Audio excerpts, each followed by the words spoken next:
I'm joined now by Republican Congressman Thomas Massie of Kentucky, who helped lead the efforts to release the Epstein files. Good morning to you, Congressman. I would like your overall reaction to the hearing this week and Pam Bondi's performance, combativeness.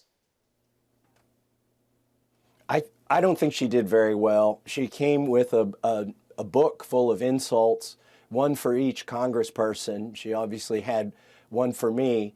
And, you know, I've been there when Merrick Garland is there. Obviously, politically, I don't agree with him, but he performed much better in terms of at least not looking bad. And unfortunately, we didn't get the answers we wanted about the Epstein Files Transparency Act from her. Did you get any of the answers you wanted? No, but she did come off her script and engage with me about this production of documents, where she admitted that 40 minutes after I pointed out to the DOJ that they had over-redacted some of the documents, they did unredact those documents. So it's clear they've made mistakes in the document production. At least she acknowledges that tacitly. And it's clear that their work is not done here yet. And I want to go to some of those unredacted files. You and Congressman Ro Khanna said names of some of the men who were redacted shouldn't have been redacted. They then sent that back to you, and two of them were not redacted. But on Friday, Deputy Attorney General Todd Blanche accused you and Congressman Khanna of unmasking those people, saying they had nothing to do with Epstein or Maxwell. They were from an FBI lineup years ago. What's your response to that?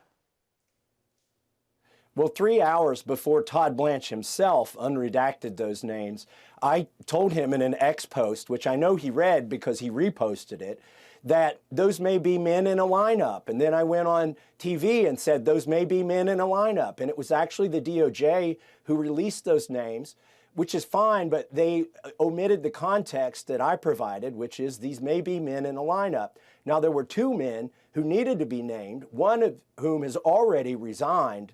The emirate, who's a sultan, resigned as a CEO of a very large company because we released his name.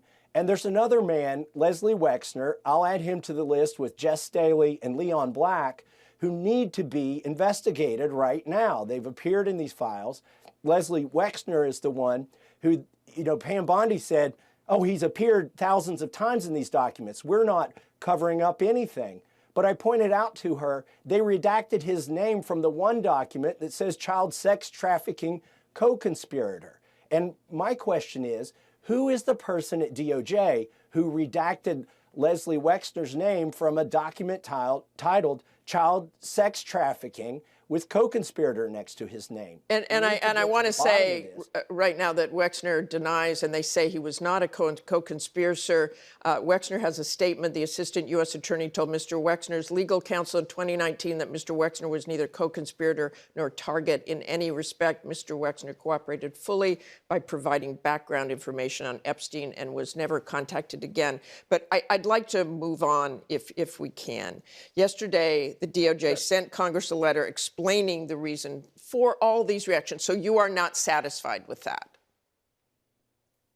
No, they're citing deliberative process privilege in order not to release some of the documents. The problem with that is the bill that Ro Khanna and I wrote says that they must release internal memos and notes and emails about their decisions on whether to prosecute or not prosecute, whether to investigate or not investigate.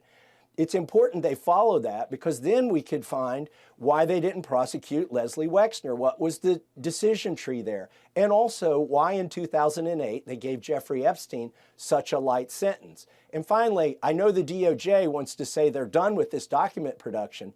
The problem is they've taken down documents before we were able to go over to the DOJ and look at the unredacted versions. They took down some of the most significant documents, two of them involving Virginia Giuffre's case and other things. The picture of Epstein in a room where it's got CIA written on the boxes, that's been taken down. We want to be able to look at all these files. They can't keep those documents down after they've already produced them. I want to talk to you about one of the moments in the hearing, and that is the Attorney General would not look at the Epstein survivors behind her. Did that surprise you? I think that was kind of cold on her part. I think she was afraid to. And look, these survivors would love to have a meeting. It's not about Bill Clinton and it's not about Donald Trump. This Epstein Files Transparency Act was about getting these survivors justice. We've got some degree of transparency, but it's called the Department of Justice, not the Department of Transparency.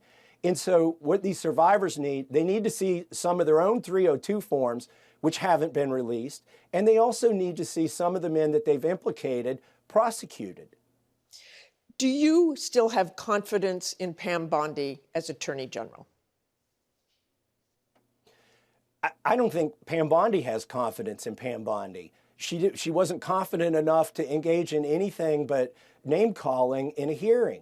And so, no, I don't have confidence in her. She hasn't got any sort of accountability there at the DOJ. When I asked her specifically who redacted Leslie Wexner's name from the one document that mattered, she couldn't give me an answer. She wouldn't give me an answer. But ultimately, it's her who is responsible for the document production, according to our law, the Attorney General. It's not Todd Blanche. It's not the people below them. You can assign tasks to people, but you can't assign your responsibility. And just very quickly, if you will, you've supported most of what Donald Trump has done during his presidency, but because of your actions with these files, he is supporting your primary opponent and has waged very personal attacks on you. I know we just have a few seconds here, but just your reaction to that. Look, this is about the Epstein class, the people who are funding the attacks against me. They may or may not be implicated in these files, but they were certainly rubbing shoulders with the people who are in these files. They're billionaires who are friends with these people, and that's what I'm up against in Washington, D.C. Donald Trump told us that even though, he had dinner with these kinds of people in New York City and West Palm Beach, that he would be transparent, but he's not. He's still in with the Epstein class. This is the Epstein administration, and they're attacking me for trying to get these files released. And again, I'm going to say President Trump has not been accused of anything criminal here. Thank you very much for joining us this morning, Congressman. We appreciate it.